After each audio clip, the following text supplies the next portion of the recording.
बिस्मिल्लाहिर्रहमानिर्रहीम। तारीख़ इस्लाम के तमाम दोस्तों को मोहब्बतों भरा सलाम। मैं हूं मोहम्मद सलीम और आप देख रहे हैं तारीख़ इस्लाम चैनल। मोहतरम अजीज दोस्तों, अस्सलाम वालेकुम रहमतुल्लाहि व बरकातुहू। रसूल अल्लाह सल्लल्लाहु अलैहि वसल्लम का इरशाद है कि जब मैयत को जब कब्र में रख दिया जाता है तो कब्र उसे कहती है कि बदबख्त, खराब हाल इंसान, तो मुगालते और धोखे में रहा, मुझ पर शान से अकड़ कर और तनकर चलता था। तुझको यह मालूम नहीं था कि मैं इम्तिहान और आजमाइश का घर हूँ, तन्हाई और हैबत का मकाम हूँ, जहाँ सिर्फ कीड़ों की बोहतात है। तूने मेरी परवाह नहीं की। अगर मरने वाला नेक होता है तो उसकी तरफ से कोई जवाब देने वाला आता है और कहता है कि कब्र तू देखती नहीं कि यह अच्छी बातों का हुक्म करता था और लोगों को बुरी बातों से रोकता था। तो फिर कब्र ये सुनकर कहती है, अच्छा यह अगर ऐसा था तो इसके लिए मैं गुलजार बन जाती हूँ और उसका जिस्म नूर का बन जाएगा और रूह खुदा के पास चली जाएगी। और अगर कभी मुर्दे से कब्र इस तरह कहती है कि मैं तारीकी और तन्हाई का घर हूँ, अगर तू दुनिया में अल्लाह ताला की इताअत और फरमाबरदारी में रहा है तो मैं आज तेरे लिए रहमत हूँ, और अगर तूने अल्लाह ताला की नाफरमानी और सरकसी की होगी तो मैं तेरे लिए अजाबे जान बनूंगी। मैं वह हूँ जो मुझ में खुदा का नेक बंदा बन कर आएगा, वह यहाँ से खुश होकर निकलेगा,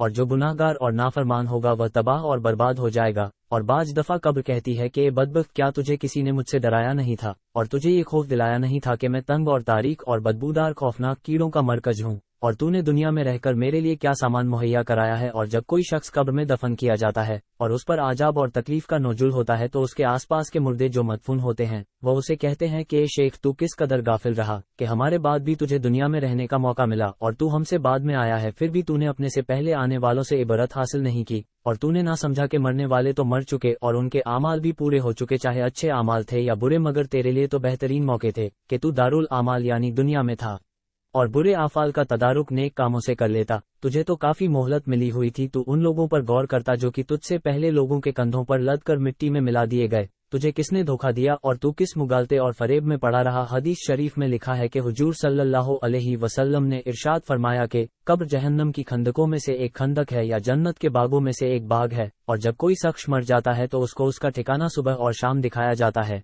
जन्नती को जन्नत दिखाई जाती है और जहन्नमी को जहन्नम दिखाई जाती है। दोस्तों, रसूल अल्लाह सल्लल्लाहु अलैहि वसल्लम ने हजरत उमर रजी अल्लाहु अन्हु से पूछा कि ए उमर, तुम अपने को मरने पर कैसा देखते हो कि लोग तुम्हारे लिए 4 गज लंबी और 1.25 गज चौड़ी कब्र खोदे, फिर तुम्हें गुस्ल देकर कफन पहनाएं और फिर तुम्हें ले जाकर कब्र में रखकर चले आए। मुनकीर नकीर बिजली की तरह आंखें चमकाते, बादल की तरह गरजते बाल जमीन पर लटकाते और अपने लंबे लंबे दांतों से कब्र की मिट्टी हटाते हुए आए और वह आकर तुम्हें झिंझोड़े। तो हजरत उमर ने अर्ज किया कि या रसूल अल्लाह सल्लल्लाहु अलैहि वसल्लम, क्या उस वक्त मेरी अक्ल मेरे साथ होगी? आपने फरमाया, हाँ, अकल तुम्हारे साथ ही होगी। तो हजरत उमर ने यह अर्ज किया कि तो फिर मुझे कोई खौफ नहीं, मैं जवाब दे दूंगा। एक रिवायत है कि कब्र में सवालों जवाब सिर्फ उम्मत मोहम्मदी की खुसूसियत है। अंबिया ए सादिके की उम्मत पर अल्लाह ताला की नाफरमानी की वजह से आजाब नाजिल हो जाता था, लेकिन रसूल अल्लाह सल्लल्लाहु अलैहि वसल्लम की आमद के बाद वह अजाब को माकूफ कर दिया गया और उसकी जगह मुनकीर नकीर और सवाल जवाब का सिलसिला जारी किया गया। और जो शख्स मरने के बाद दफन नहीं किया जाता उससे भी सवाल और जवाब किया जाता है। दोस्तों, मौत दरअसल बंदा ए मोमिन का तोहफा है। हुजूर पाक सल्लल्लाहु अलैहि वसल्लम का इरशाद है कि मोमिन का तोहफा मौत है और उसके लिए एक खुशबूदार फूल है। सुलेमान बिन अब्दुल मालिक ने अबू आजम रहमतुल्लाह अलैह से पूछा कि ये बताइए कि हम मौत से क्यों घबराते हैं।